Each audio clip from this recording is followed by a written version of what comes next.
রাসূল আকরাম সাল্লাল্লাহু আলাইহি ওয়াসাল্লাম বলেন, قال رسول الله صلى الله عليه وسلم أحب الكلام إلى الله أربع। বিশ্বনবী মুহাম্মদুর রাসূলুল্লাহ সাল্লাল্লাহু আলাইহি ওয়াসাল্লাম বলেন, আল্লাহ তাআলার কাছে চারটা কালিমা, চারটা বাক্য সবচাইতে পছন্দনীয়। আল্লাহর কাছে সবচাইতে পছন্দনীয় চারটা কালিমা, চারটা বাক্য। এক নম্বর হলো সুবহানাল্লাহ, দুই নম্বর হলো আলহামদুলিল্লাহ, তিন নম্বর হলো লা ইলাহা ইল্লাল্লাহ, চার নম্বর হলো আল্লাহু আকবার। রাসূল বলেন, আল্লাহর কাছে চারটা কালাম, চারটা বাক্য খুবই পছন্দনীয়, দামি। এক নম্বর হলো সুবহানাল্লাহ, দুই নম্বর হলো আলহামদুলিল্লাহ, তিন নম্বর হলো আল্লাহু আকবার, চার নম্বর হলো লা ইলাহা ইল্লাল্লাহ। বিশ্বনবী মুহাম্মদুর রাসূলুল্লাহ সাল্লাল্লাহু আলাইহি ওয়াসাল্লাম বলেন,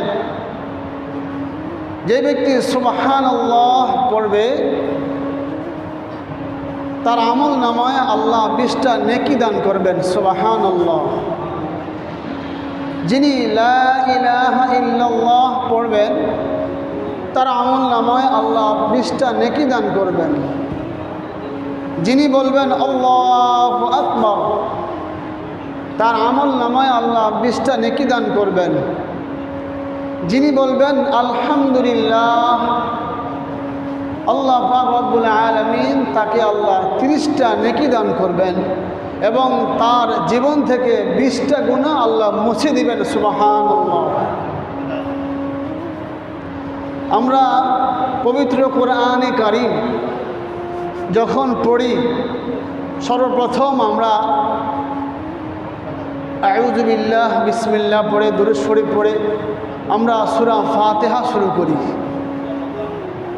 আবার আমরা যখন নামাজ শুরু করি, ফজর, জোহর, আসর, মাগরিব, এশা, তাহিয়াতুল মসজিদ, দুখুলুল মসজিদ, চারস্তের নামাজ, এশাকের নামাজ, আওয়াবিন নামাজ, তাহাজ্জুদের নামাজ, প্রত্যেক রাকাতে, প্রত্যেক সালাতের রাকাতেই আমরা তাকবীরে তাহরিমা বলার পরই, সানা পাঠ করার পরই, আউযু বিল্লাহ বিসমিল্লাহ পড়ার পরেই আমরা সূরা ফাতিহা শুরু করে দিই।